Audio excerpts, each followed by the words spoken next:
My gunsteling woord van kleins af is nog altyd lekker. Ek voel ons as Suid-Afrikaners en Namibiërs gebruik die woord so veelvoudig in ons alledaagse lewe, al is dit nie veronderstelling om ons gebou te wees nie. In elke tweede woord. Maar ek moet sê, terwyl ek hier is, vind ek myself baie minder lekker sê. Want in die Nederlandse taal gebruik hulle dit net in ons op so 'n manier dat hulle dit moet gebruik. En ek voel ons as 'n kultuur en as ons taal wat Afrikaans is, gebruik ons dit so veelvoudig, ons gebruik dit so maklik.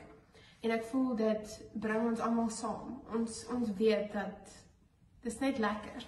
So my gunsteling woord is lekker. Die Afrikaanse woord wat ek die meeste van nou en baie gebruik is onverkwiklik. En ek gebruik dit omdat dit beduidend is van 'n gesprek, dis 'n onverkwiklike gesprek.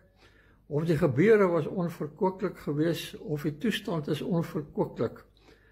Ek hou daarvan om sekere woorde altyd te gebruik in Afrikaans, uitdrukkings in Afrikaans, en daarom is ek lief vir Afrikaans, want in Afrikaans kan jy sekere goeie sê wat jy eintlik nie in 'n ander taal kan sê of in 'n ander taal kan vertaal nie.